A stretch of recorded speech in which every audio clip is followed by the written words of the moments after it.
Hi guys, welcome to this week's earnings season. I'm Randy at RTR on Twitter, and I am giving you guys a quick intro this week because what you're about to hear is part 2 of that conversation that we started with 876 Invest in episode 44. And those of you who listen to episode 44, and shout out to you guys, people who listen to every episode. But those of you who listen to it would know that we stopped right as we were about to get into Salada, I believe. So what you'll hear now is the start where we get into Salada. So listen out for that, enjoy the episode, and don't be surprised. And again, yes, this episode, just like episode 44, ends before the official ending. Again, it was a really long episode, so we decided to cut it up into 3. It was 5 hours, guys. I'm not doing that to you anymore. I'm sorry. I know. Some of you don't like the long episodes. Some of you love it. We're trying to find that nice middle ground, all right? So this is a little bit of the middle ground, a nice, relatively quick episode, depending on how you look at it, where we start off with Salada and we run through all the way through. You'll hear me again at the end, where I just remind you guys to look out for the last piece. And yeah, look out for it. Salada. Big up to 876 Invest again for doing this. Thank you guys for doing this. And thank you guys for listening. Not just 876 Invest, but everybody. Oh, one last thing, guys. Just in case you guys don't remember who our guests from 876 Invest are, there is Henel, Schaunn, and Nicholas, right? And I'm telling you this because I know you might not catch the voices at first. So you're going to hear my voice and Danai's voice, and I'm going to assume that you guys are used to our voices by now. But right after that, when I ask about Salada, the next person who comes in is Henel, right? A little after we finish with Salada, we go to, I think, Sygnus, and Schaunn actually speaks, and then Nicholas Dundas, right? And I'm telling you that because you'll understand when you hear it, but I didn't want anybody to be too lost, you know? And you'll tell the difference between Schaunn and Dundas because Schaunn actually says, I think Dundas should give the most talking on this one. And then Nicholas Dundas jumps in and says, well, I don't know. I just didn't want you guys to be lost when it comes to the voices, alright? Randy again, out again, enjoy the episode.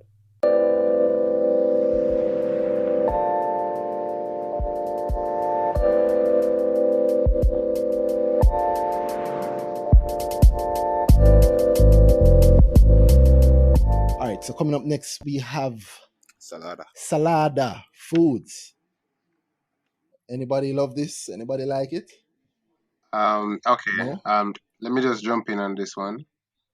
Mm-hmm. So for Salada, I like the company, but I'm a bit worried because of the quota system that has been implemented, where they have to sort. So they have to increase their amount of Jamaican coffee in their blends.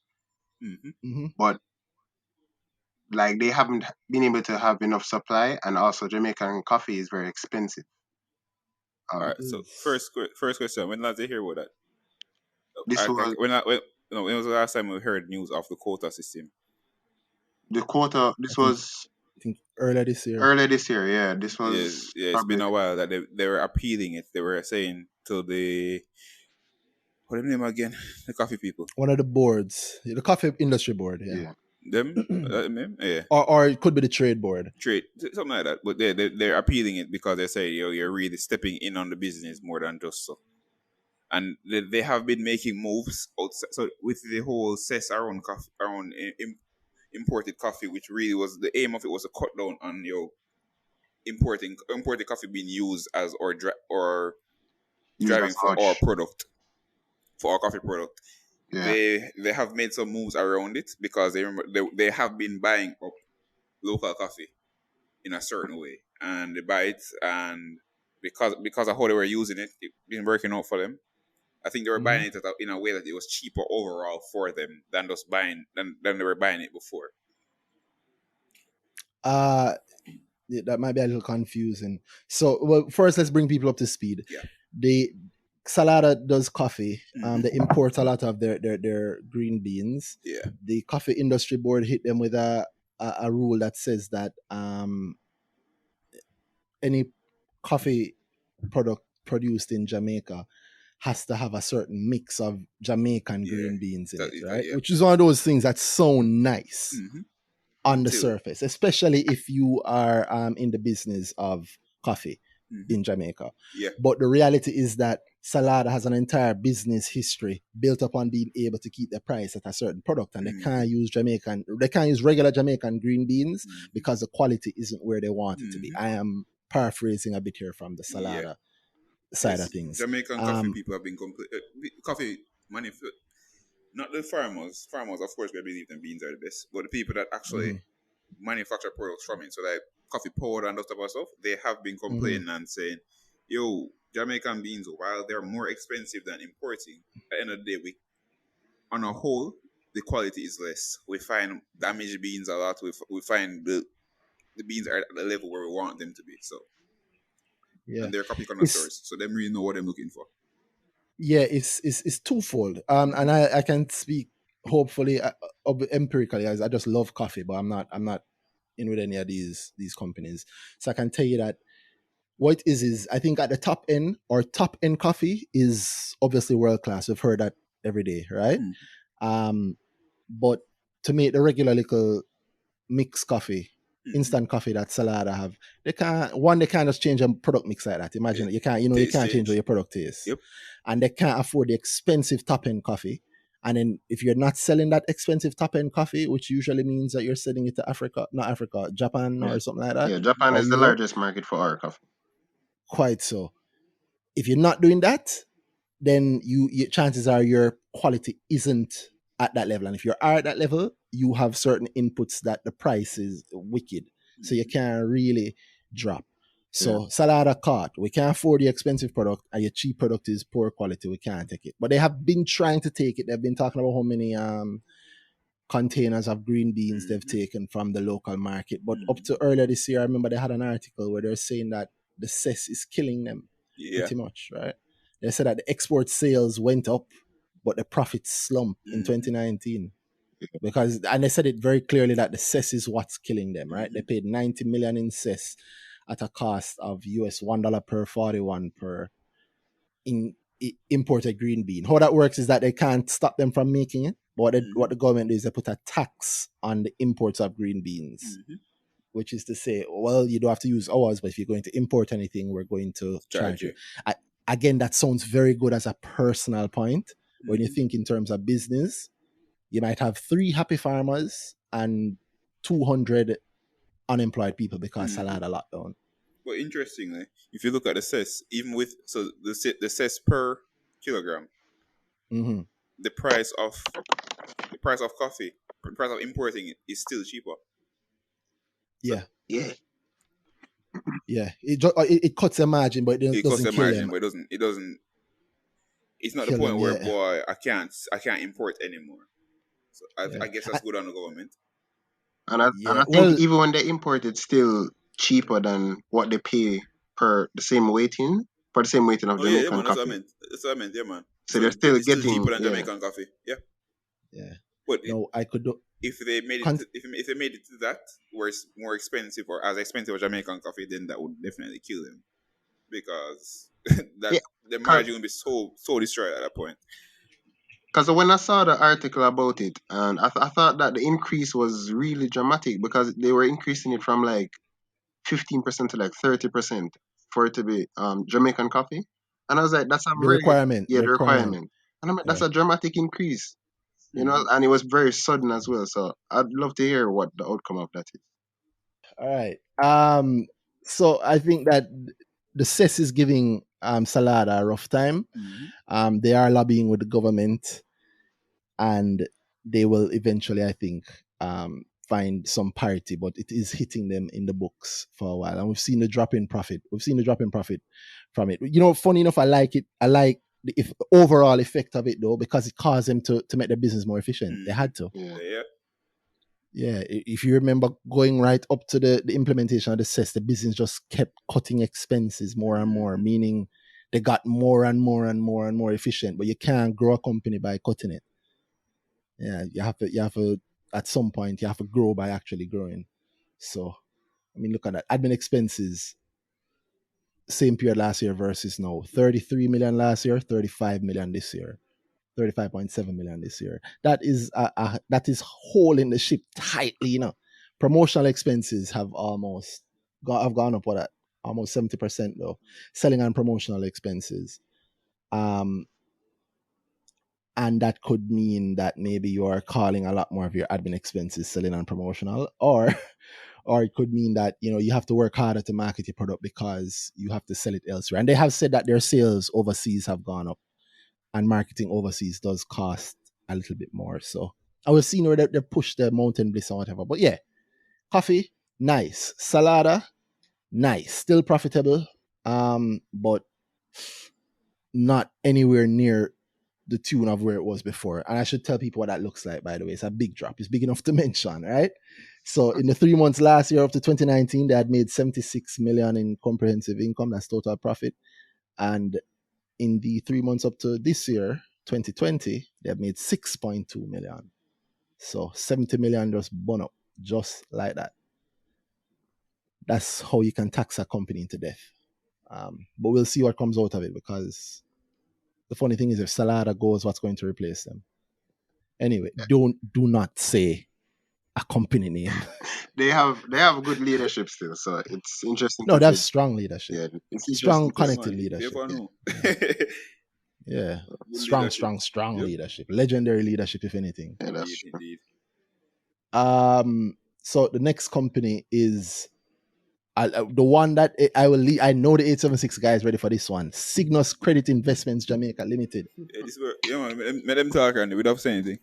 Yeah, man. You guys can take this one completely. Who wants to start it? Schaunn, Nicholas, or Henel? I think this one is Dundas supposed to get the most talking on this one. Oh yeah, say. Yeah, no, I don't really think so. I think it's Henel, but I mean, I'll just say a little bit. I'm a Sygnus shareholder. Sygnus takes up, I don't want to say how much, but let's say, yeah, I'm a Sygnus shareholder. Jaja, the man sound like him under it.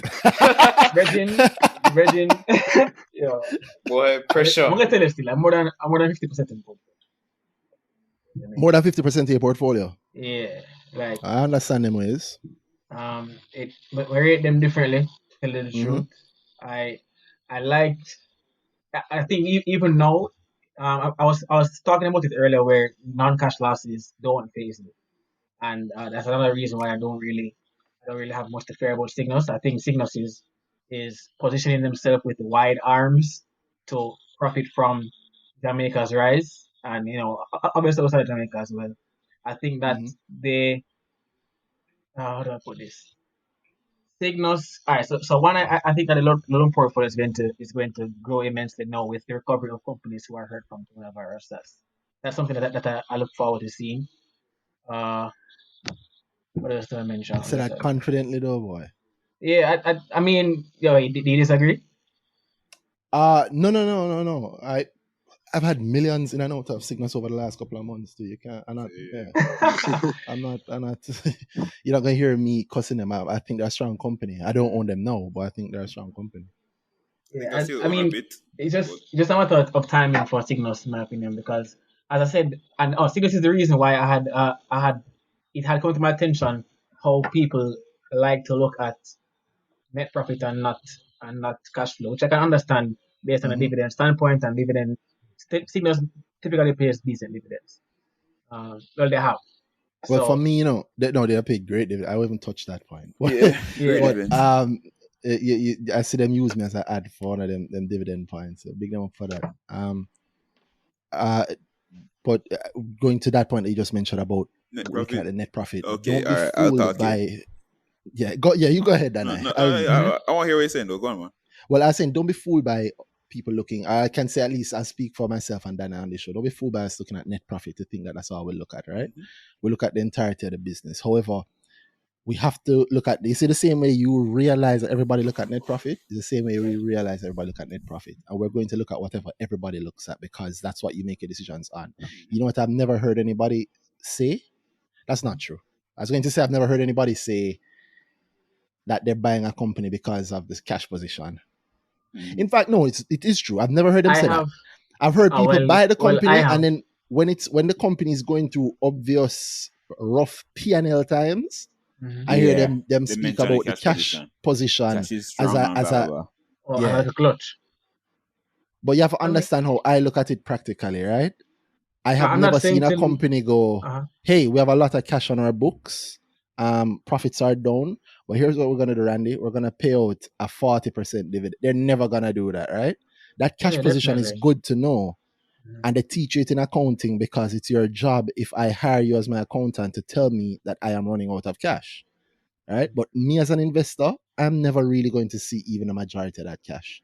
So I only care to know that you can cover your bills and that you're solvent. And Past make that sure point, that cash going to somewhere that giving me more money. And very often, and that's why I look. There's nothing around. Very often, when I hear people talking about the cash position, they're not talking about what they can do with the cash position. They're just talking about the cash position. Just a number. That's why.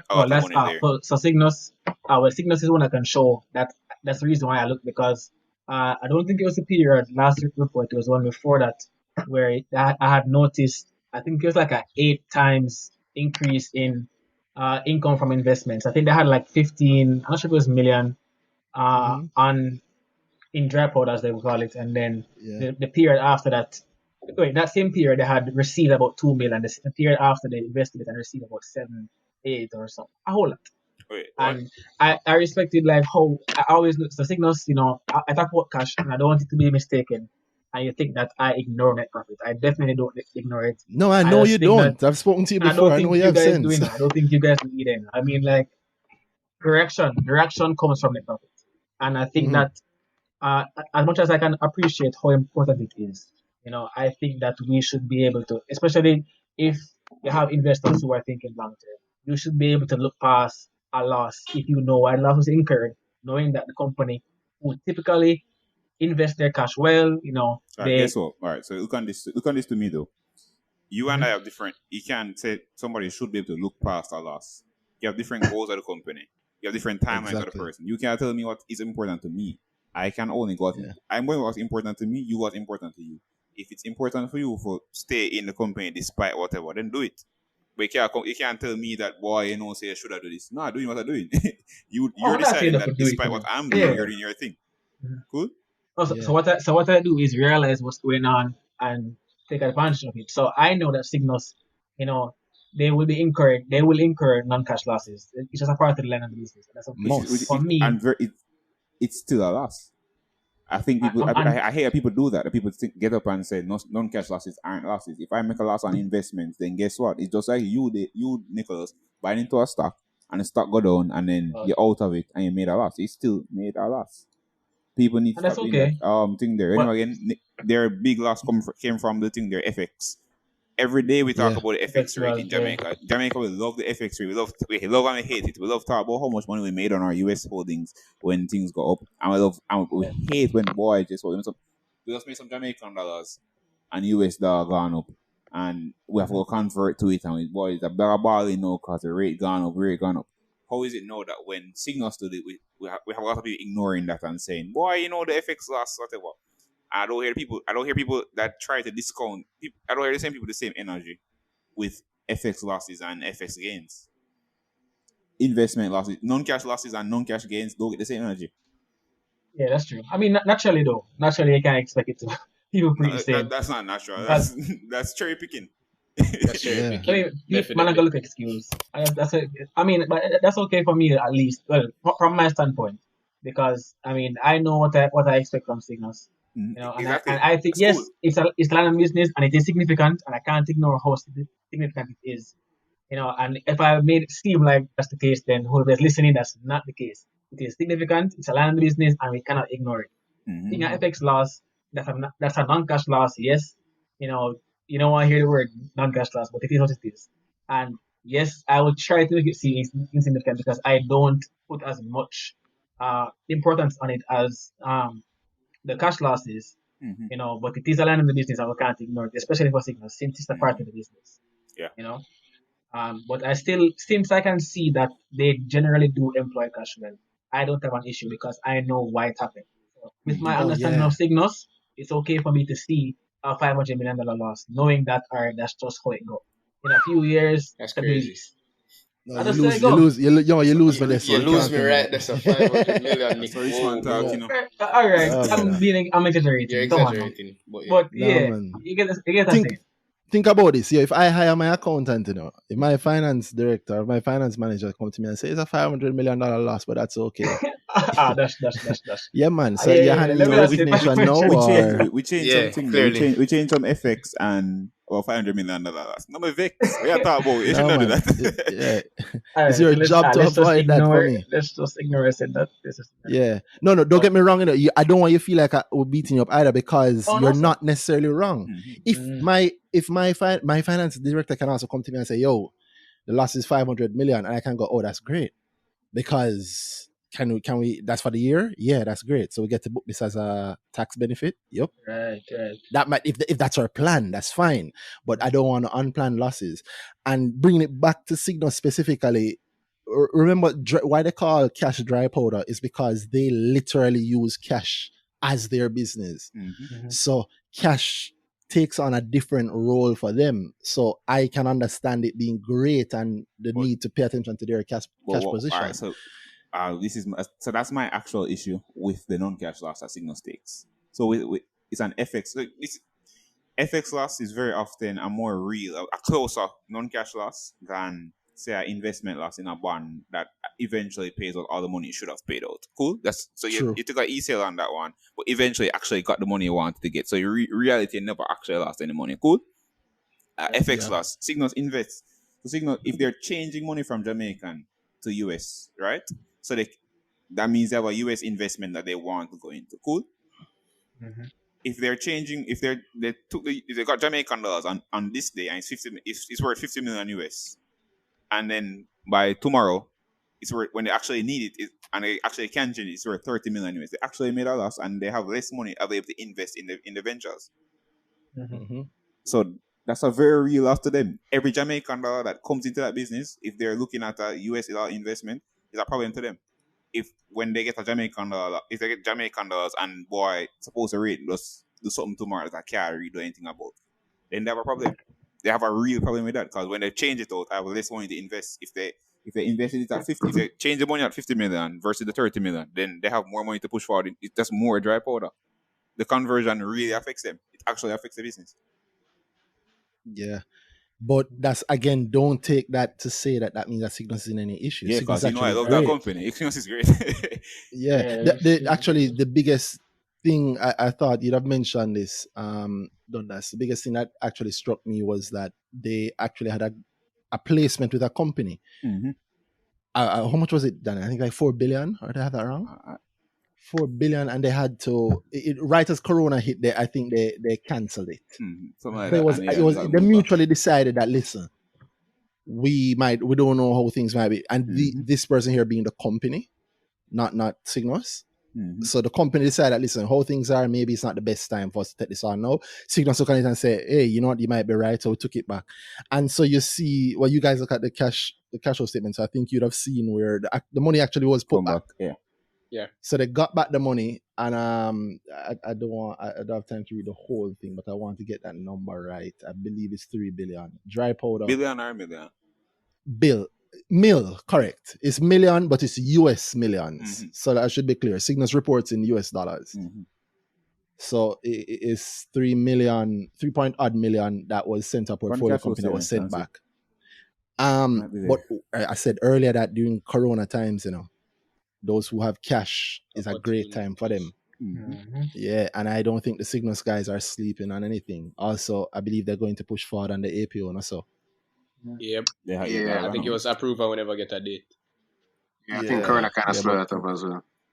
Yep. Corona did slow it up, but you notice now they came back to tell you, what, it's the third time them reminding us that that thing that we told you about. Yeah, the thing that we told you about, the APO, we're going to ask for your approval soon. Then they go, that thing that we told you about, we asked for the approval. The thing that we asked for the approval for, we got the approval. Hey, we got that approval that we told you we got, and we're gonna come with that. They keep reminding us. Just put it out now. So the man who play chicken, they want somebody run out first. Yep. Somebody need to run out and do an APO quickly, or do an IPO and remind us that Jamaicans have money.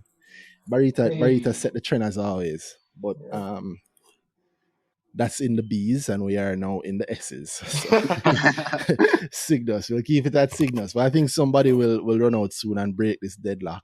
But I heard your views, Dundas. I don't know if Henel or Schaunn. Yeah, I like Sygnus as well. Currently a shareholder. I have a bit of a longer timeline on them because I just think the business makes sense. That they're looking into alternative financing with a focus on medium-sized businesses in the region. I think that space has a whole heap of room to grow. And as a result of that, as I said before, my timelines aren't necessarily as short. So I will look for specific things that I see and that I like. So right now, I like the way how they've been deploying their money, the way how their portfolio diversifies, the way how they keep reducing the amount of money that they have in Jamaica. Since they report in US dollars, they say, look, the Jamaican portfolio was killing us on FX, so they keep trying to diversify so that they have less risk on that. So I really like the way how they're going about it, and I think the leadership is smart. And I think there's just continuous good things to come from them. Yeah. You know? Yeah, I like the company as well. I think the space they're in, as Shanna said, is one that has been underserved for quite some time in Jamaica. I wouldn't be surprised if, especially because of Corona, one of the loans or one or more of the loans become a non-performing loan, because I think currently they have none. But I still think they're a very good company because they're trading below book value. Still trading below book value. So overall, I think it's a very solid company. The leadership again, Jason, I call those guys brilliant. So I mean, I don't really have anything bad to say about it. Well, it's not a say bad or good, because kind of show it up. Yeah. So if it's something, if something is how it is and it's actually bad, so you go. You're not saying anything bad or good about the company. Just saying true. Yeah. Please, we need to start separating that emotional and that personal thing from the analysis of a company. Sygnus itself is an amazing company doing amazing things, but I sold all my Sygnus shares some time ago, right? Because I didn't want to take any more of a hit, and I thought I could make better growth elsewhere, and I'm happy I did. And that lost the opportunity, to be honest, because next year or whenever, when things are normalized and we're not having those type of things, those shocks hitting the company again, then they're very well in a position where you have a loss compared to the same period, a profit compared to this loss last year ago. You're good. Yeah, man. Exactly. So and the truth is, the man have more money on hand now than they did last year. And after the APO, they'll have even more money. And we know that all these guys take money for is to make more money on it. So in terms of, looking over a time period, in my view, of a year or more, Sygnus is a great stock to hold. But was it a great stock to hold between the end of February and now? No, that February drop was that early March, that late February, early March drop is a hell of a cliff. And Q2 man also nice to them. Q2 it fell from 26 might come in heavy. Or as so that again, sorry, Dana, I don't want to talk over you. I think we got a little mix there. Sorry. I say Q2 might not be so nice to them. It might just be great, to be honest. But if they have, as Henel said, suppose a non-performing loan just comes out of nowhere and e-sales, they hit them, it might not be so great for them. But if you're moving beyond that and when they're coming back in, as you said, they have more cash than ever, so they can make good more cash than last year. They can invest properly. They can invest. They can reach out to make good investments. They should be fine. Sygnus, everybody knows about this company. So. Yeah. And hey, right now in the time, they can save a couple of companies that just need cash to be saved, and they might get a deal at a much better rate than they would have gotten it before. So definitely. I really like them over the time period of a year and more. But I didn't like them they fell from 25, 26, all that wicked drop all the way down to 80, and I think it hit 15 at one point. Yeah. And it's still in that little range. It's at ends now. It's in the 16. It's at $16 now. But yeah, they're not. They are, in my view, undervalued. But I believe they could also have their next quarter be a rough one. And that's the April to June quarter. So let's see. Yeah, remember when it comes to this thing, man, it's not feelings. It's facts. Yeah, it's not the people. It's the company itself. Yeah.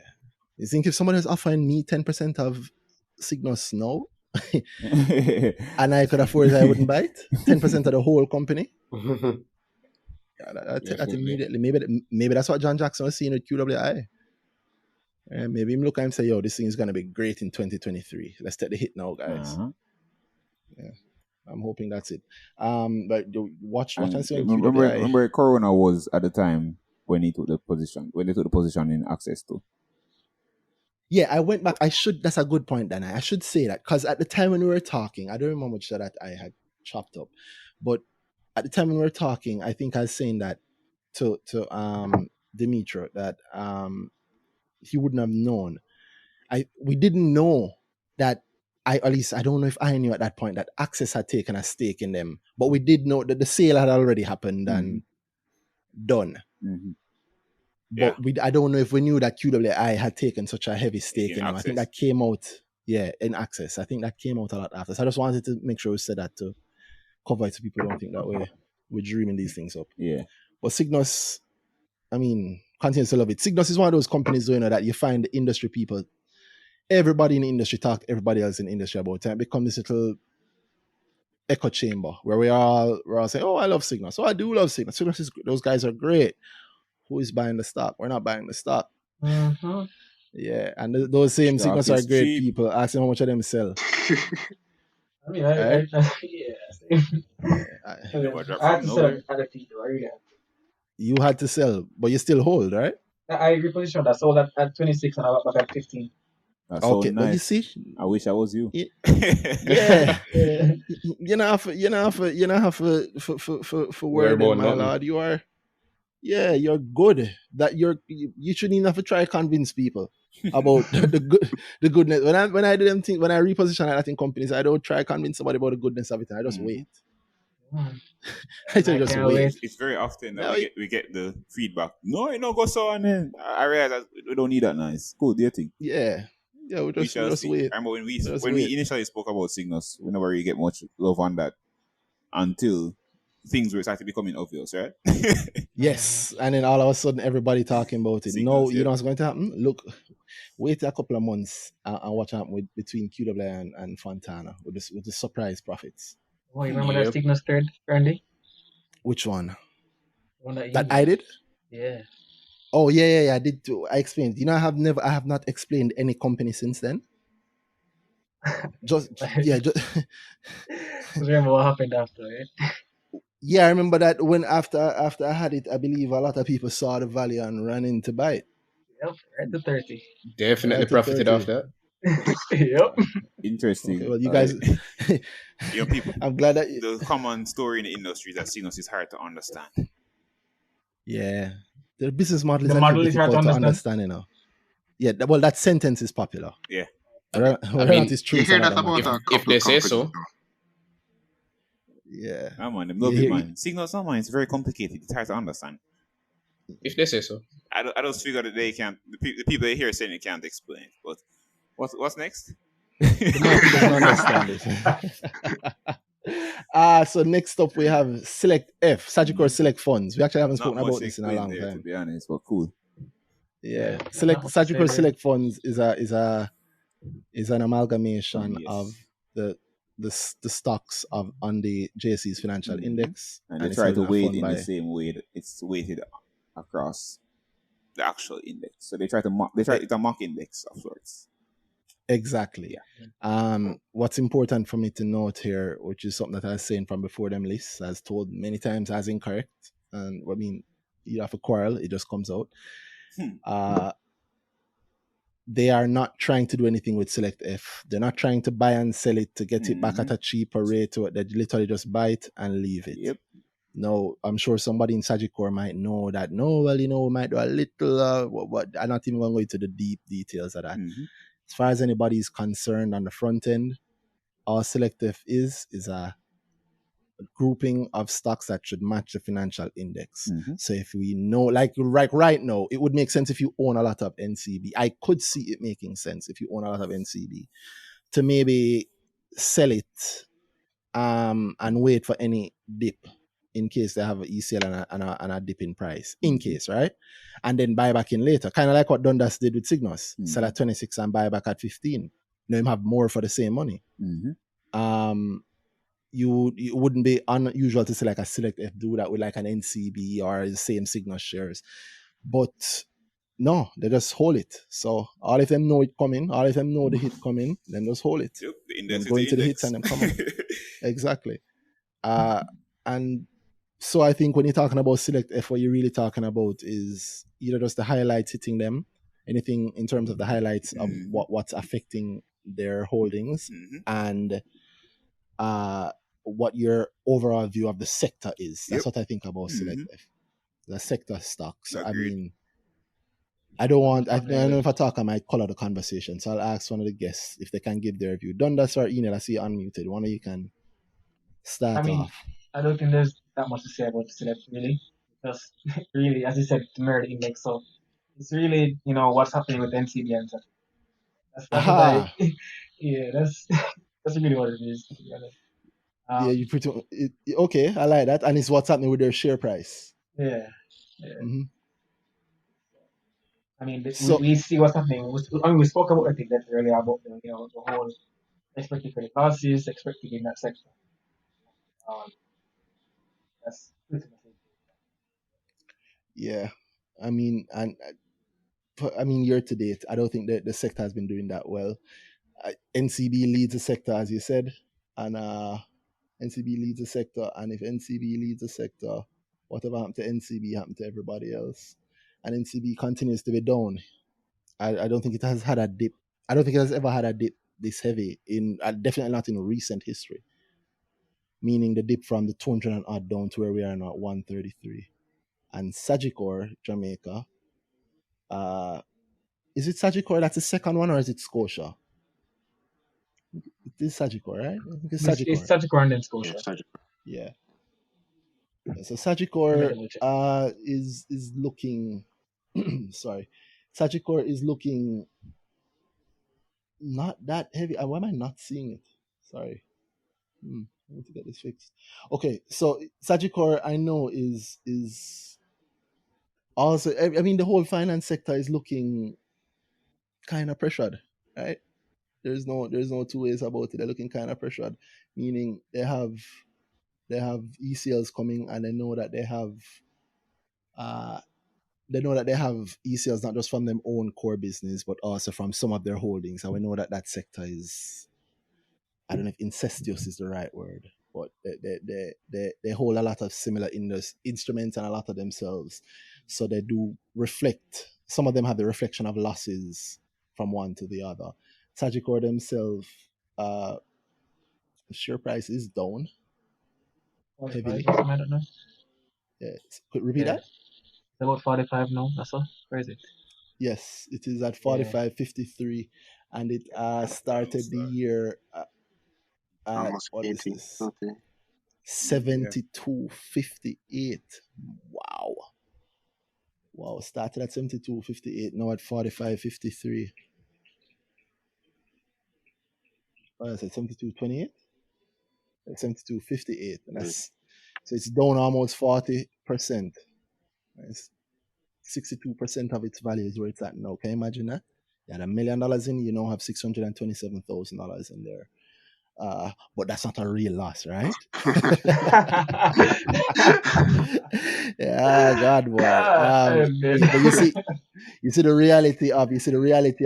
If you have any reason to recognize it, even if it's just that you own the shares and you borrowed against them, right? You might get a margin call. Yeah, your collateral is worth 40% less, roughly 40% less. And that's on the Sagicor side. And Sagicor is I don't know if could we call them a growing company? Could still call them a growing company. They're in a tight and a growing industry. Sagicor Jamaica. And NCB is NCB. We'd have to beat that dead horse. It's growing, but right now it has some losses to look forward to. I think the more exciting players in the finance industry are the smaller players. More room to grow. And they have to grow. Yeah. They have to grow this. They have 5 sectors to be worrying about. So yes. Yeah. But No, maybe they do. Like JMB would be the biggest of the small guys. I was about to ask if you consider them. Yeah. Say that again. I was about to ask if you consider JMB as a small guy. Yeah, man. Yeah, I consider NCB to be the big guy. I consider Sagicor and Scotia to be second and third. And JMB still after coming that, up, man. everybody. Yeah, after that, everybody's small. But is JMB still small? That's a great question. I want to find the actual figure, but we were talking about it one day, and when I had seen how much assets are under management by JMB in comparison to anybody else, I didn't know that it was so close. I don't want to say something else. I'm gonna find it first, but it was Oh, you a mean lot more than I okay? So that's expected. how you wanted to measure them, not by I market mean, cap, by assets oh under well, management, which is fine. if it's market cap, then we'll. But, No, yeah. There, yeah. But assets under management is a measure of a company's size also. I believe on that measure, Scotia is second. Mm-hmm. I could be wrong. It's memory I'm working from also. I know sometimes they're different. So what you find is that I remember a couple of years, you'd have like Scotia saying, oh, we're the second biggest or the biggest or the second biggest. And then you'd have, and somebody else would be number 3, and the number 3 person would also say they're second biggest, but they're not measuring by assets under management. They're measuring by whatever allows them to be second. Right? Yeah. It's a good measure, and yes, JMB does have a lot of assets under management. I can't knock that, which is a good measure of their ability to generate revenue. Yeah, but if you think about it, assets under management is heavily tied to JMB's business, which is mostly investments. Look at NCB, which is banking, insurance, it's the whole financial suite. So they can't really, I can't use that as the point of comparability to say JMB is up there with Scotia, Sagicor, and NCB. Assets under management. What are assets under management exactly? Yeah, but if you now consider Sagicor Financial Corporation to be JMB is associated, so it's under the JMB group. That's where that was my point of saying, boy, maybe the mobile still. Yeah, they're reaching into they're dipping into the jar. Yeah. You're scraping the bottom of the barrel with that one. You're right, because I can't say no. It's a great question, Dundas. What do you guys think? It's a damn good question. If they are reaching the levels of because of them No, just your actual question. Like, is JMB still a small player? I don't think so. No, I think JMB is a big player now, because we're not looking at JMB for investments anymore. We're looking at JMB Group Limited, and that's going to. But how much sway do they have as a banking group? Because how the commercial bank looking compared to the big guys? It's budding, so we can't really draw budding sounds small. I think. That's my thing. I'm like, them establishing investments, banking and such is still young. So I think if you put banking, then I'd put them as young. But for financial overall, I don't know if I'd put them as small overall. I'd say them expanding. So they're trying to get big. Yeah, you're probably still small, but they're the biggest of the small. Growing. Yeah, they're like the biggest of the small. Yeah, they're like a teenager. That's it. Yeah, like basically. Yeah. I want to say they're the smallest.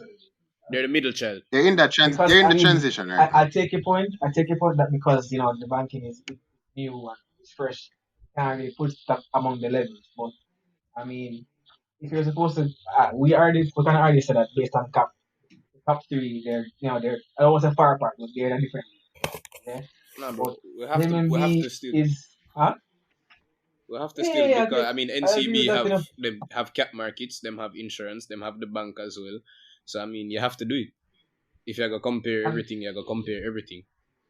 That's true. And I'm thinking that because JMB is getting here, and we're not looking at just investment anymore. Even though that the bank is small and the group is not as powerful as a group as they do insurance too.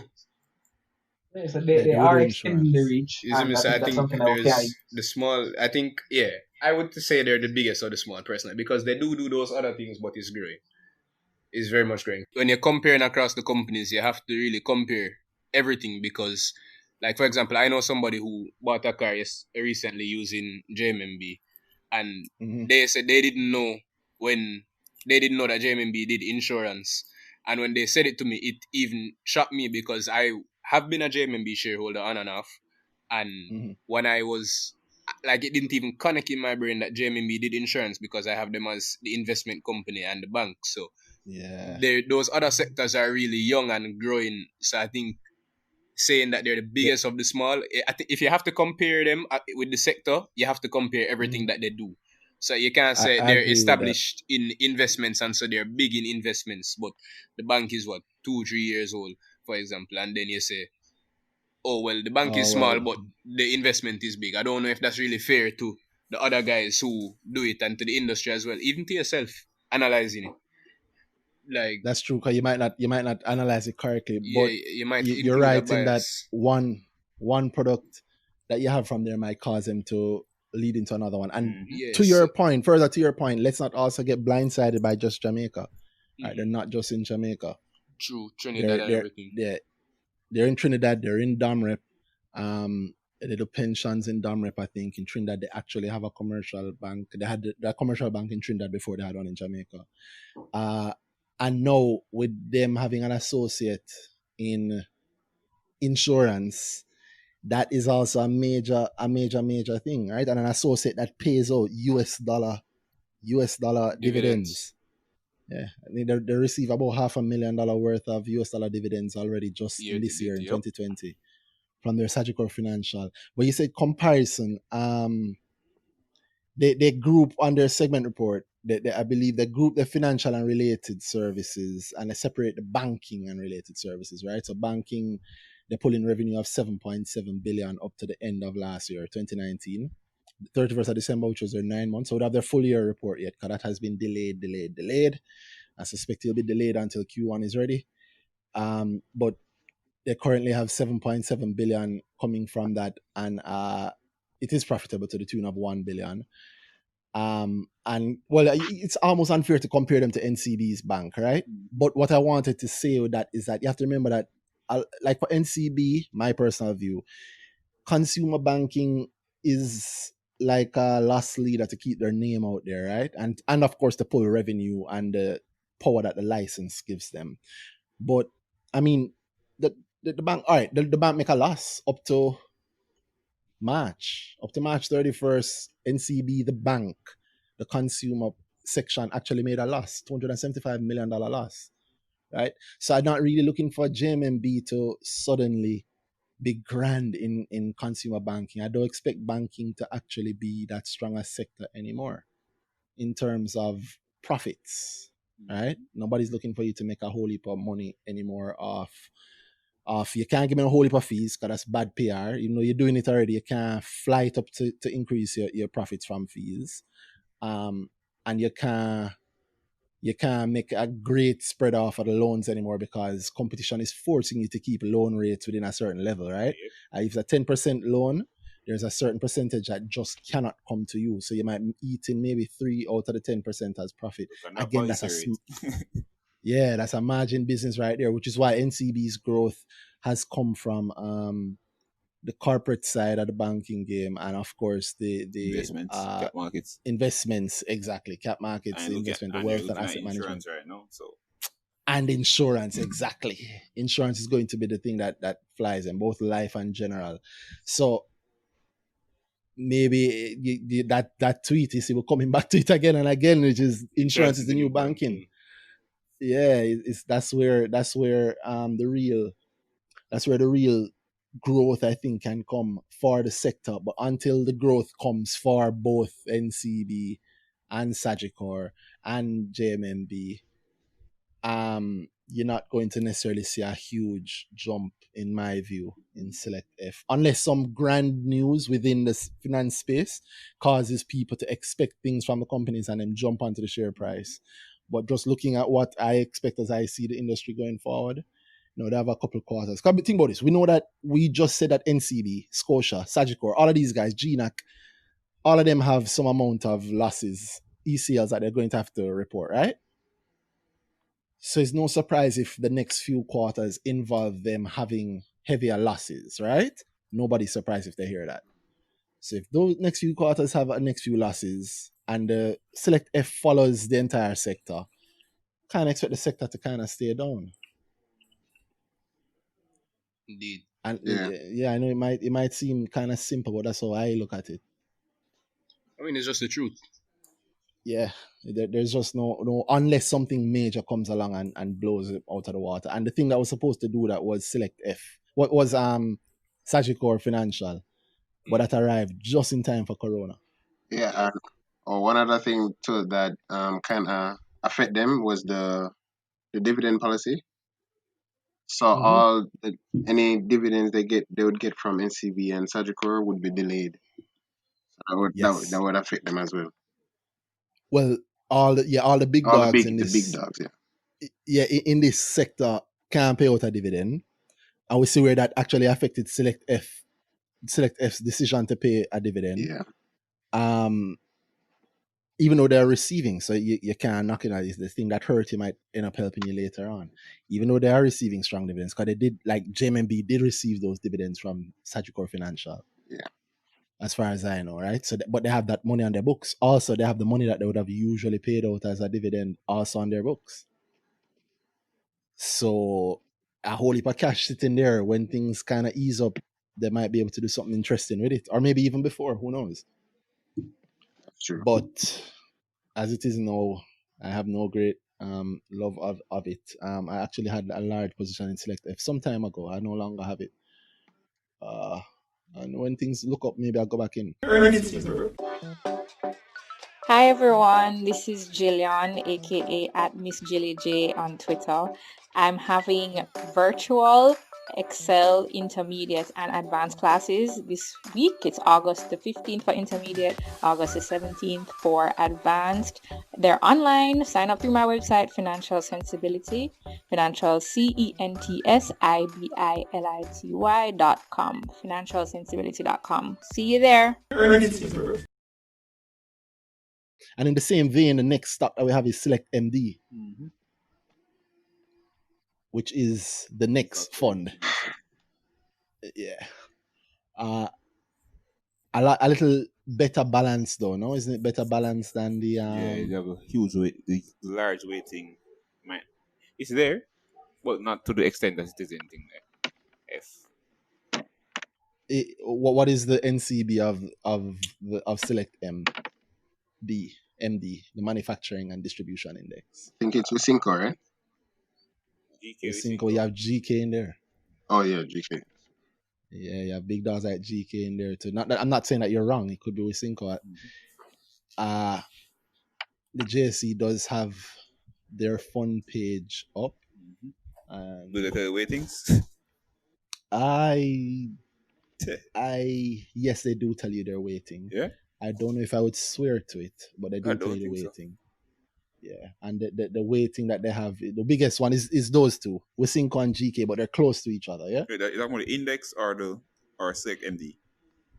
Well, they tell. What do you mean? You mean does SELECTMD tell us the weighting of their holdings? I mean for JC still, so cool. Well, I look on the JC page, but I'll be honest, I don't trust any of them. So I take everything with a grain of salt. So I don't know if this is just the weighting that they have there, if it's updated or whatever. Yeah. But they're at a NAV of 79 cents currently, and their stock price is 80 cents. This is one that you're saying, is close. Yeah, this is what I was talking about. Yeah. But I think this is close just accidentally. Why you think that? I think people are trading around enough. Not necessarily, but I think people have a little more confidence in it because of the nature of it. So you know that really what they call are companies that will be operating at a consistent level through Corona. So I think that's the idea, but I don't think it necessarily tracks the NAV. Okay, but why do you think that? You think it tracks companies that will be operating at a consistent level? Well, no, not throughout. Yeah. Continue. Throughout Corona. Yeah. Well, I mean, the two big, 30% of its makeup is is a little over 30% is Wisynco and GK, right? Mm-hmm. And then right behind that you have Carreras with 8%, so 38. And Carib Cement with another 10 point odd, so it's a 48. So roughly half of it. In fact, I'll throw in the other big dog too, which is Seprod. Mm-hmm. So between Seprod, Carib Cement, Carreras, GK, and Wisynco, you have almost 60%. Mm-hmm. Yeah. Almost 60% of the fund right there, right? So do you think, so you're saying that you believe that those companies will continue to have the profit output that they have had for the last few years? You don't think Corona will affect them? How realistic is that? I don't think it will the profit will increase. I think it will be more of a flat quarter. Well, the next 2 quarters really. Okay. But with the consideration of what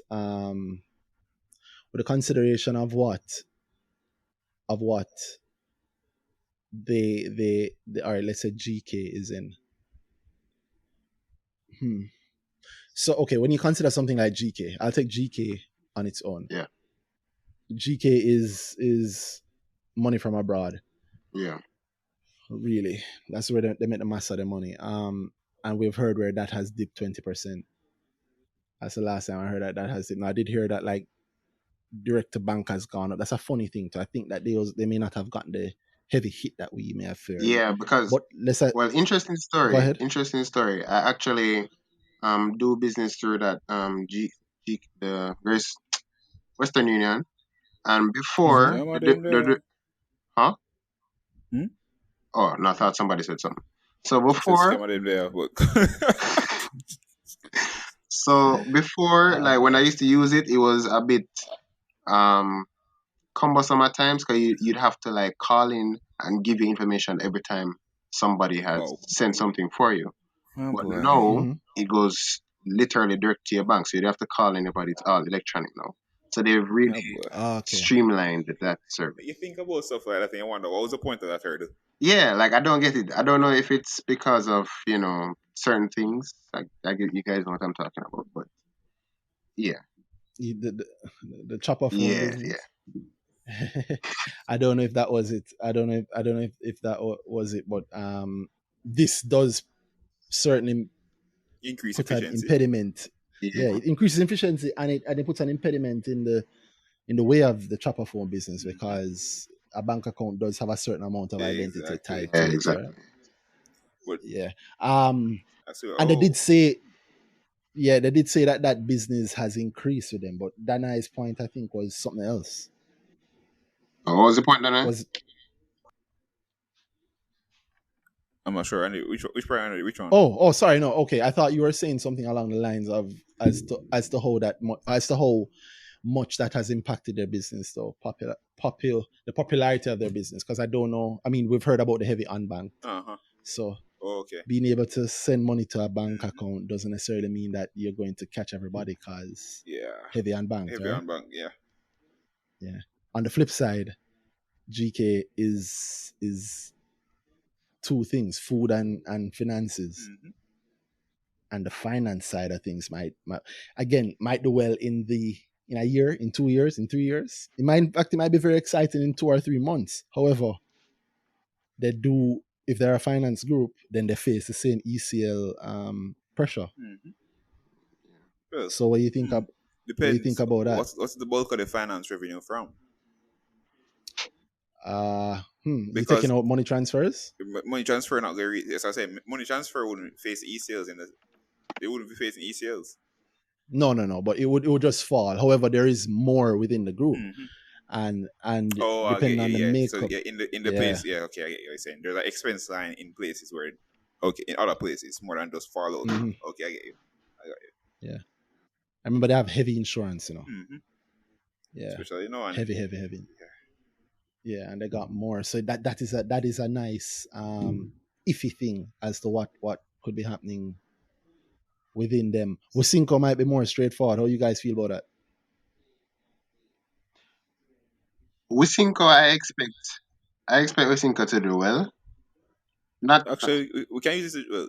Wow. Okay, continue. Okay, so we can use it to jump to Wisynco and then Well, jump yeah, back. I mean, yeah, Or you, we can touch on. okay, Talk and we No, you sync can touch on Wisynco now. Either one works. So if you have a point on it, you can tell us now. okay. I think they do well in the same line because they've been operating consistently throughout this entire period. Mm-hmm. I don't see I don't see an item or anything that has affected their business significantly for me to say they'll have a bad quarter. What about schools? What? What about party? What about Yeah, that's my hotel? fear with them. Big things like corporate clients, hotels, schools, Yep. and everything there. Let me So say, I Wisynco know hotel there's an plan, but increase in consumer consumption. It's my fear with both Wisynco and Seprod, where I know people who have been home are buying more, but I don't know if they've been can they buying make up for the enough fall? more to match up for the fall off Match, from those match up other on more. clients. Match up on more. Cause Match up on more. yeah, hotel Exactly. not buying the We water. all When you want. open your hotel fridge and you see water, you see Sprite, you see Coca-Cola. That's Coca-Cola, Wisynco. everything. School's not there anymore, and party stop keep. You know how water was in the party space. That's not there. So what we make up for that fall? Yeah, so I think we need to not fall into the risk that I see happens all the time with the industry guys when they talk. You say it because it's so nice and it's natural, and we just don't think about it because you think, Yeah, like even you said it just now, things. yeah, you just say no, not just that, because that does happen. And I'm not going to not that, but you just say, like Wisynco has been operating as normal, but they haven't really. It's Corona time. Nobody could be operating as normal. School stopped early. There was no early parties early in the year. There's no carnival. There's no summer parties happening right now. People now flying from foreign, and that's just on our side of things. On the tourist side of things, which bring more people here, nothing. 2.8 million people in Jamaica. 4 million tourists come through Jamaica every year. In addition to the 2.8 or 2.9 million Jamaicans that live here. 4 million tourists, all right, or visitors to the island every year. And for the first 6 months of the year, that dead. Mostly.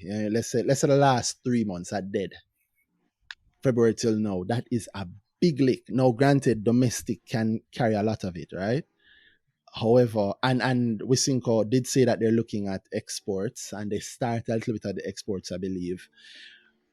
But realistically, I mean, maybe the woman you're drinking more water, but I mean, I drink more water when I go out. I drink more water at the bar. Chaser, the Schweppes. I just one place sells Schweppes. I can't tell the last to get the Schweppes, right? Nobody now really do road like how them used to do road. So that must impact them in some way. Mm-hmm. Yeah, and the lockdown is one thing, but the lockdowns, even the lockdowns matter. Even the parties matter, right? Yep. People ask why the we still restaurant have... scene. Yeah, the restaurant it's open scene. back. No, it's not reopened back fully. Exactly. People ask why we still have curfews now. I think it's to stop. I'm sure there's some crime management included. I think it's like crime management. Corona stuff keep for that. Yeah, but let's be serious. There is also heavy entertainment in Jamaica at night. Yep, that was my thing. And Like so, we have party every single night. So if there's a curfew night, and you can say, all right, you can easily figure out where party is happening, if no party is happening, and go deal with it. Exactly. So that is actually, I think, obviously, I mean, I'm not broke, I don't know, but I think that is a huge part of why the curfew exists. But we have to consider that in terms of Wisynco now. That means if a dance keep everywhere every night, usually, but no dance now keep like one time, then it must affect them earnings, right? Yeah. And so we've had this discussion before, we're talking about I think it was me and Schaunn as well. Yeah, we're saying that we're saying if it makes sense to think that the increase in domestic spending would offset the hotels, and even not offsetting the hotels, then comes entertainment that we really didn't talk about. Entertainment actually, like now I'm thinking about it, it probably was really significant for them as it relates. I mean, water specifically, remember how much distribution points Wisynco have, brother? Yeah, all of them. Like it's crazy how much product they move out and how much of it had to just stop. Mm-hmm. That's true. Dana, you were saying something just now? Oh, I thought you were saying something. No, I was saying on a party, man. So when you go to a party, the water, you don't drink any other water at a party. It's water. So it's true, right? it's only water. Do you guys have an idea of like what the breakdown is? Like how much percentage would be towards like the tourism and entertainment side of it from their distribution? Now you're Check annual thinking. report. Check the report. Now you're thinking. But yes, Yeah. it's really good to measure on that. Yep. Yes, Yep. that's And that's exactly how you think. What portion of their sales go to schools? What portion of their sales go to the hotel industry? Right? And that is a completely lockdown industry, right? It just now we see people going back. We're seeing people we see advertising happening for the sector, and we see it happening locally. So there's a whole heap involved in it. Imagine that. And if it continues, I wouldn't be surprised if you see. I shouldn't say that. I was going to say I wouldn't be surprised if you don't see like layoffs at Wisynco, but I don't know the internals of Wisynco like that to say whether or not they need layoffs. I know that I've seen where they've tried over the years to try and keep their workers pretty much. But at the end of the day, if it come down to the numbers not being able to support the team size, you have to shrink your team. Right? Yeah. And we know it hit them. If you read the last, they actually had a little bit of sensible comments. I remember from their last quarterly report. I believe they're saying that they did see some fall off in April, but they were it wasn't as bad as expected, but still, and that was April, right? Granted, we were going through some heavy lockdown. I think in April is when St. Catherine did get locked down completely. Yeah. So they actually had some what they call the forward-looking comments from it. Although revenues for the months of April were lower than our original targets, they were better than we had anticipated at the beginning of the month, given the circumstances, and the circumstances being Corona. Expenses for April have been reduced, and we anticipate this trend to continue for the remainder of Q4. And their Q4 is the April, May, June, I think. As we head into May and June, we should see an uptick in demand for our higher gross margin beverages, which should increase the overall gross margin back to 34 or 35% from the new low of 32%. So you notice that? Also, them higher margin things stop selling. So now that would, if I'm doing deep research on Wisynco, I start looking to see what is their higher margin products. I suspect these are the products that are around hotels and also around entertainment. I would believe. I don't know, but I'm going to assume that like water is a big one for them in terms of margin because it's theirs. And boom, there we go, right? And you got boom, Craven, white rum, boom, and we're not even going into the thing. But yeah. You get, if that not go on. So if the place is locked down, I think when they wrote this, they were expecting by now things would have eased up a bit. And so this is kind of why these are the kind of forces that push the ending of a lockdown, because if the man them sell more water and boom in a brother. Yeah, and if the construction site them not open, no boom nah sell. I don't know how left off bars in markets for them. Boom. Yeah, bars is a huge one for them, right? Everybody a boom special. Yep. Yeah. So it is a consideration there for both GK, because this also hit GK, same industry, same competitors. So this also hit GK. This hit Wisynco. Who else did I say that we have? Seprod now might be a little different case. Yeah. Richard Panda look like him not care, but not find it no matter what there. Exports. Yes, and they are doing exports. But products they have, a lot of them are household items. So it's not necessarily that Wisynco where you're not buying things. They're not buying condensed milk at a party. Is Seprod not the next company? Yes, Seprod is our next company, so that is a good. Thank you for that. Man, segue up. So yeah, Seprod is our next company, so it's a good one to go into as we close out the Select MD point, which is that. Oh, and I don't want to feel like we're all banging the industry down, right? I agree. Where was it Dundas or was it Henel who said that? Is Henel, I think, who said that there will be some continuity of income. Yeah. Right. We're not going to stop drinking water. We're not going to stop buying stuff. We might not buy it in the same way, so the mix might change. So they might get more sales in the supermarket and the shops, less sales from the bar. But eventually we will bounce back and these companies will survive. In the meantime, though, I mean, a downturn might just be a downturn. I forgot to mention about Wisynca's energy plant as well. So that should offset. Yes. Yeah, that should offset some of their costs, their spend, or their expected decrease in income from not having the bars and schools and stuff. Yes. Oh, so expense the expense can go down, but you can't grow a business through cutting expenses. The JP snacks, Again? The JP snacks.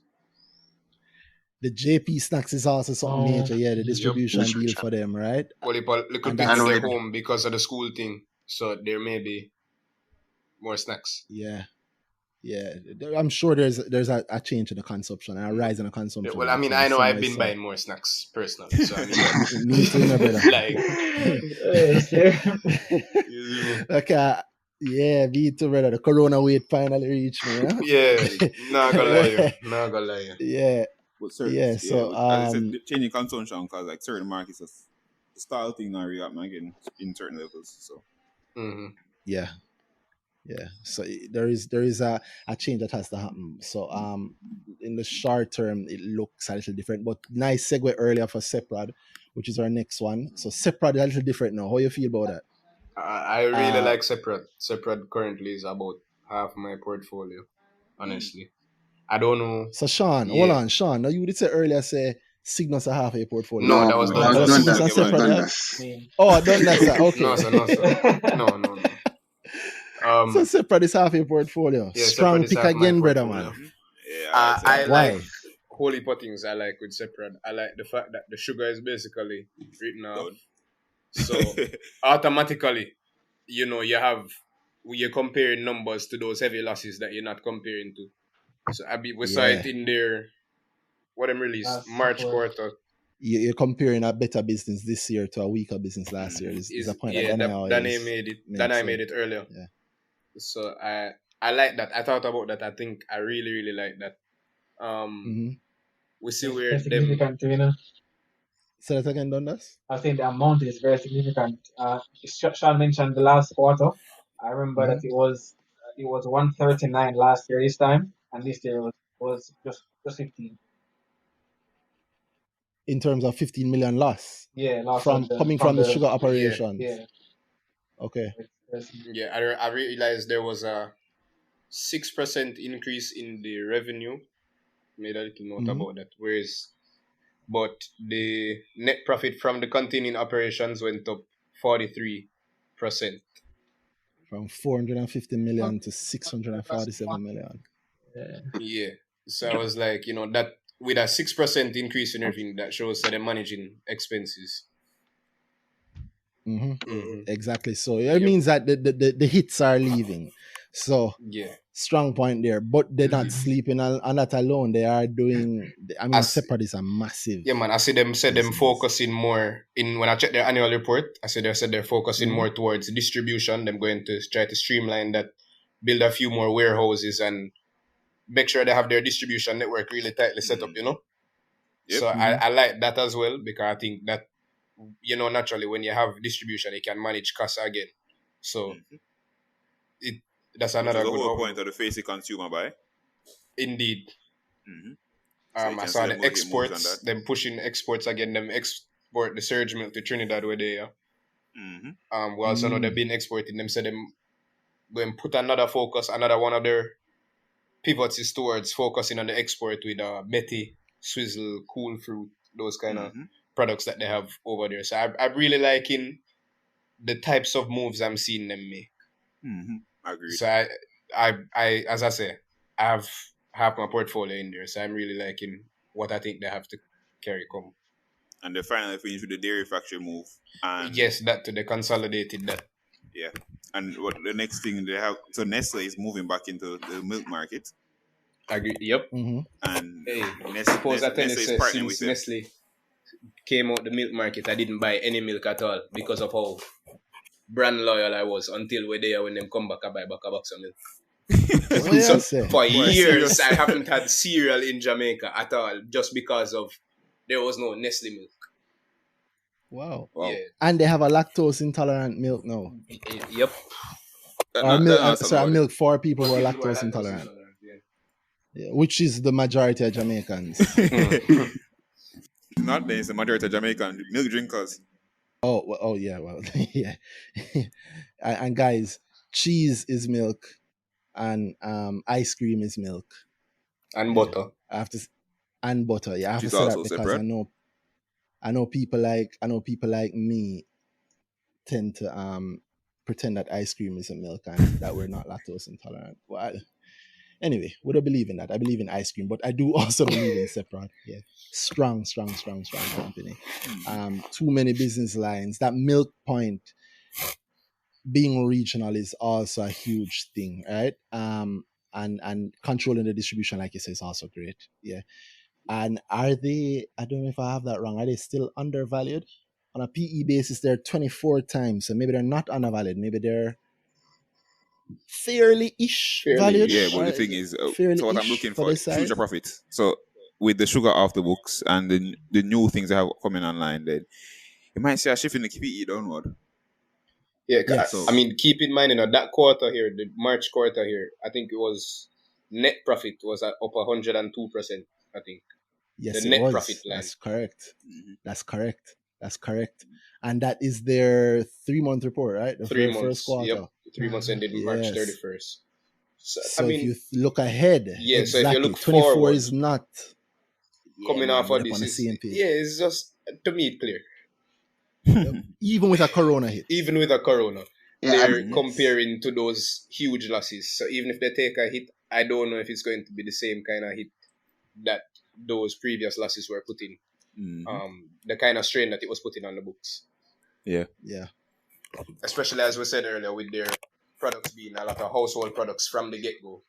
So the hit may not be as wide as say a Wisinko, who had all of those other bars and parties, etc., to boost their sales. Yeah, their market. I remember they have that that deal with Red Stripe as well. What do you guys Stripe? Are they the ones with the deal with Red Stripe to where Red Stripe wanted, I think, cassava to use in their beers instead of importing barley. Yep. Yeah. Yeah, what I about remember that for real. So what's the deal exactly? They were going to partner with Red Stripe. I'm not sure if one party through though. Yeah, I think it did. So one party is going to provide the land, and then the other party is going to provide the labor. Yep. I'm not exactly sure. Yeah, remember thing there. They have thing there. They have the sugar lands. Yeah. They're not producing sugar anymore, but they still own the land, so they're looking for stuff to do with it. They had the Red Stripe. The Red Stripe were negotiating, and they were also speaking with the Coconut Industry Board about that. So what they're looking for is that cassava, they'll grow cassava on the land, and Red Stripe will just be the person to sell it to. And with the Coconut Industry Board, they wanted more coconuts and coconut products. So what they do, they grow the coconuts on the land, basically lease the land from Seprod, so they get that income. And then the products, so they'll make other products more than just coconut. So coconut water, packaging, and type of thing there. And Seprod would put that into their operations and sell and distribute them. So there are a lot of stuff. So I'm not really sure on what exactly they're going to do with the land yet, because I haven't seen anything definitive on we're going in this direction. But that's the two talks they were having: coconut and cassava. So we shall see. I haven't heard any mention of it since. I seen the cassava article was September 2019. So don't know. Send me that cassava article, right, cool. So I'll put it in the show notes.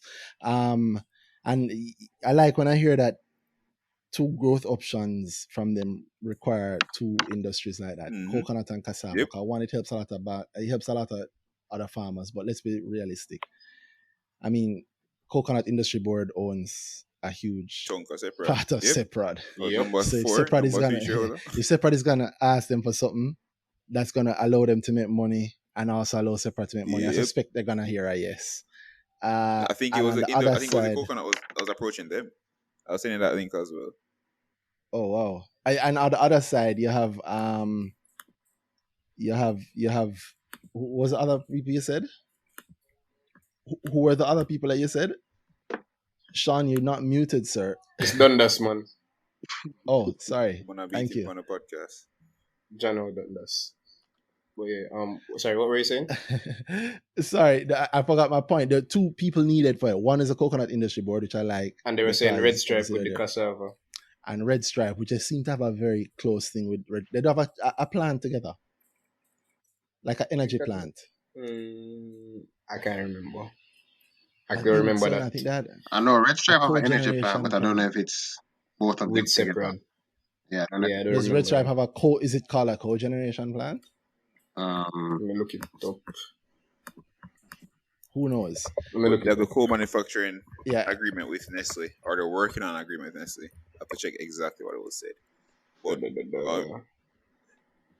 I think they're going to utilize the dairy plant, and Nestle will use space in it to manufacture their local dairy operation, which is still good for thing there. I'm looking at the article now and I'm realizing it's an old article, 2014 old, so that's what, 6 years old, and it's with Sygnus saying that they had identified a partner for their cogeneration plant, and they will join beer maker Red Stripe and poultry producer Jamaica producers, which have invested in cogeneration plants. So I guess maybe it's not maybe the same plant, maybe it's just like them. Yeah. Who knows? What I'm seeing a 2020 article that references the plant, and it still just says Wisynco and Red Stripe, so it doesn't seem that Seprod is in there. Oh. Yeah, this one was on March 8th, 2020, where they're talking about JPS, and they're referencing some companies that came off the grid already. And when they mention in the Red Stripe plant, they mention Wisynco and Red Stripe. And what is it? Combined heat and power. Yeah, so it's a combined heat and power plant with Wisynco and Red Stripe, based on what this article is saying. Okay. I'm seeing one where it says Seprod invested in 2 LNG power plants. Yeah, Seprod uses a lot of power on their own. Yep. But I mean, they're major companies. Seprod again is one of the. I call it a pension company. If you have a I don't know, if you have a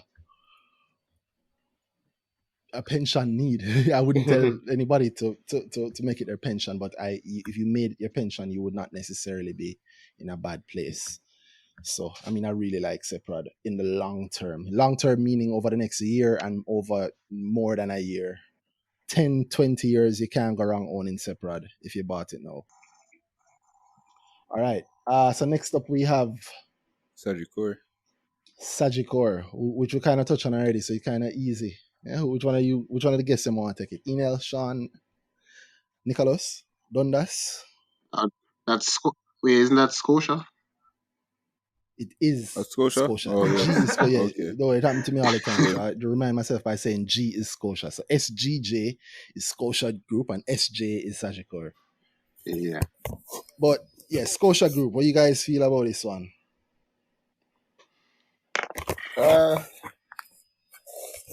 I don't have much thoughts on Scotia overall. Like they give good dividends, but for what I'm looking for, it's not really there, you know. I don't see much room for growth, so I really haven't looked in. I mean, really. I've heard Ryan Strawn mention something before, where he's saying, big up Ryan, 5 Salada. Yeah, definitely. What? Indeed. Praising the dividend from them, right? That, as well as looking for a possible buyout. You know, he did. Yeah, I think they're exiting. Yeah, he did mention something like that. I have said that. Yeah, so I think we said that on the last one. Yeah, so that would be interesting to look out for if it does happen. But you can't look out for it. You have to own it from now, right? Because you know it go. True. The second that news hit, you know. Yeah. The moment share price will fly. I don't know. I don't know what else to really say on Scotia per se. Yeah, honestly, I don't have a lot to say. It's just they give nice dividends for me. But then I'm not sure. We saw some downsides we see where they were going to sell the insurance arm. The insurance arm didn't sell. Mm-hmm. So, I mean, I'm here and I'm like, I don't know if it was... I'd have to check and see if it was Sagicor who said, all right, we can't bother with this and don't sell us the insurance, or if it was Scotia who said it, or if they just both decided that, hey, look, this is not going to work right now. So maybe that might give me some thoughts if when I check that. But right now, there's really not much on my brain for them. Okay, well, I mean, the deal, I believe it was, they say it's mutually called off, right? Mm-hmm. Yeah, so then and they had no expectation around the Trinidadian side of things. But we mentioned it earlier, which is that it seems like Scotia is still upper selling, and they just look at they're leaving the region, right? They've sold off so many arms of the business within the region to other people, but they've kept the one in Jamaica and in Trinidad. And okay, you look like you want to leave. You're just looking for the right exit. So if somebody buy you, it might be a big deal, right? You might be in the right place. Who knows? Maybe one of those small finance players might level up and buy in. Who knows? Buy in the group and rename it, take on the risk. Yep. That could happen. Outside of that, though, as the business is now, it doesn't seem to be very attractive. Outside of the same thing you said, the dividends. They actually paid the hugest dividends last year. And we said that last episode that on an average basis at the $50 price, they would have paid an average of 8-point-something%. The yield was 8-point-something% in terms of dividends last year. Now with Corona, with them having to take on ECLs and all of that stuff, I don't know how realistic they are in terms of growth prospects. So outside of news, I don't really see anything sending them spiking. And unless they do another special dividend, which I could, because that's what you do, right? But no, they're also prevented from paying dividends because they're under the BOJ mandate, the BOJ request. Indeed. Yeah, so boring company. They're not boring, but they're the least active for their size within their sector, I would say. Agreed. Yeah, Scotia. If you own a lot though, you're looking for a consistent. Well, I can't say this dividend because they're not on the dividend again. Damn. Rough. Let me speed things up a little bit. We are now at SIL, Sterling Investments Limited. Nobody know them? Yeah. Their last report was they had a good increase. I don't remember exactly, but I know that their profit margin was, they had a good From increase what? in profit. What was the cause of it? What was it? Let me try. I think they're comparing to a loss. Yeah, if my memory serves me, I think it was a loss they had before. Let me see if I can get the statement right here so I don't chat any foolishness. I think we do. Yeah. Alright, so we're seeing here. Yeah. Where did it come from? So they had a 27 mil bit of interest income. But while you look for it and get the details, I'll give a once over how I see Sterling, right? They invest in US dollar assets and they invest outside of the country, right? They try to serve in what they do as a protection, or some would say a hedge in some respects, against local occurrences. Depreciation. So they do state that. And they had a few losses last year, a few quarters, including the first quarter. Which they're now comparing to profit. So $4.5 million worth of profit. Make sure they're in US dollars. Yes, I believe they do report in US dollars. Right, they do. But they do. Big kicker for me for Sterling. But wait, stop. They report in US? I believe they do, but I could be incorrect. That is not what I'm looking at. No, they report in J dollars. JMD? Yep. That's exactly. Apologies. I'm seeing here where they had a big FX hit last year. They always have big FX hit. So if FX goes up, then Sterling does well that quarter. If FX goes down, Sterling does poorly that quarter. Well, not poorly, but you get what I'm saying. They recognize that. So last year they took a big hit. This year they had a gain on it. So that helped revenue and everything. So that helped revenue a whole lot, and then their expenses were up as well. Whole lot. But where was that one? Unrealized loss. Unrealized loss on equity. Yep, and structured notes. So that was a big thing there. They had bought into some thing. They had a right issue, and they were the proceeds from that they were going to use to invest more. increase their portfolio. So, but sterling is very tied to the FX rate.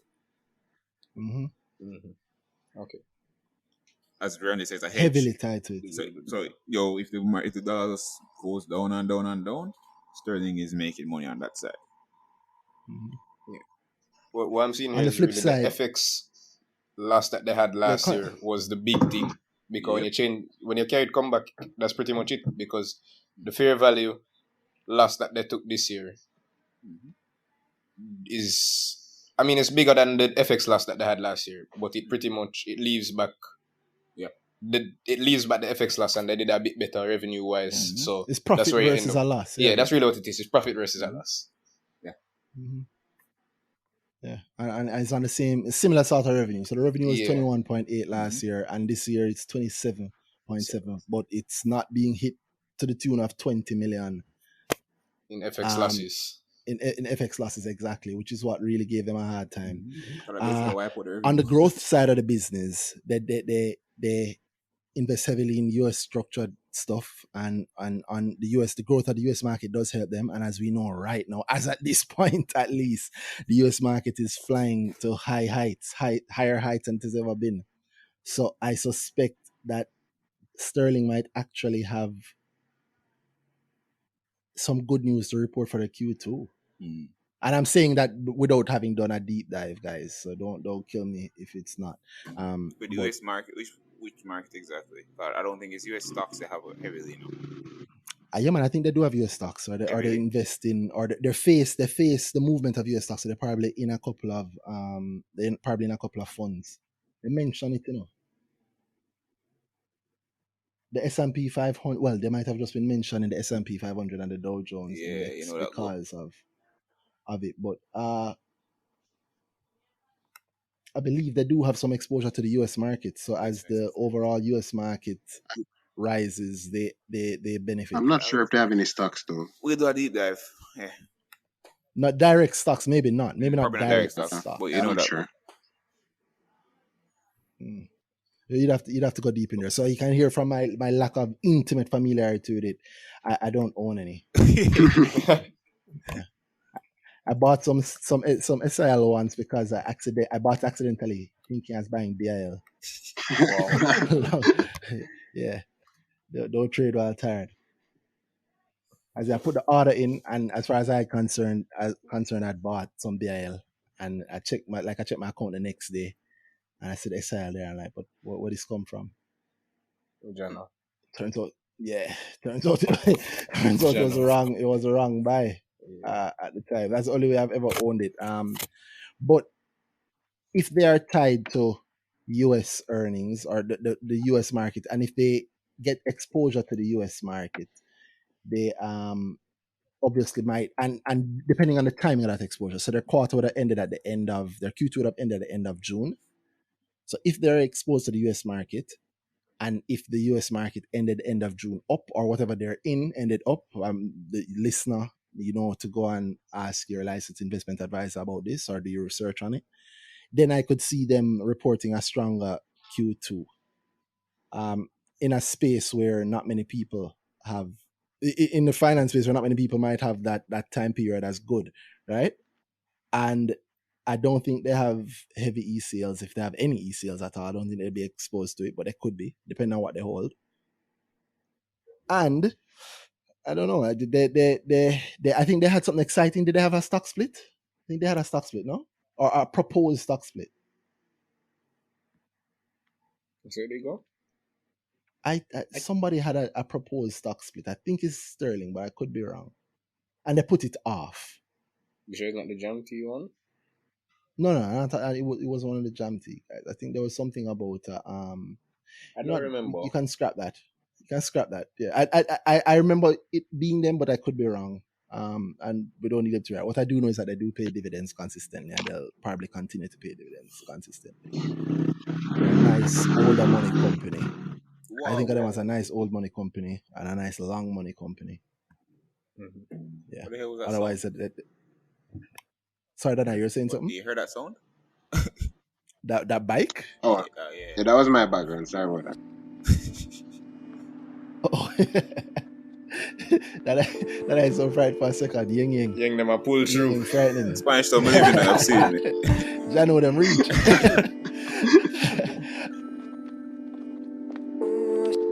Hi guys, Randy here, reminding you that this is part 2 of a 3-piece episode. So the first part was episode 44. This episode is episode 46. And we will have the last episode where we wrap these companies at another time in the future. But just wanted you to know, understand why it is that it ended without our typical sign off, and I'll do the typical sign off. I'm at RT Randy Rowe on Twitter, and my co-host is Danai, and you guys also heard from Henel, Schaunn, and Nicholas in 876 Invest in this episode, and they will of course be back when we wrap this one up. Hope you guys enjoyed it. Look out for the other one soon.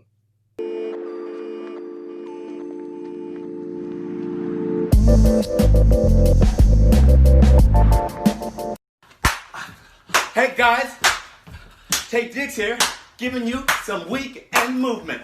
I don't know how to record the music and record it at the same time, so we're gonna give ourselves some our own music. Bop, bop, bop, bop, bop, bop, bop.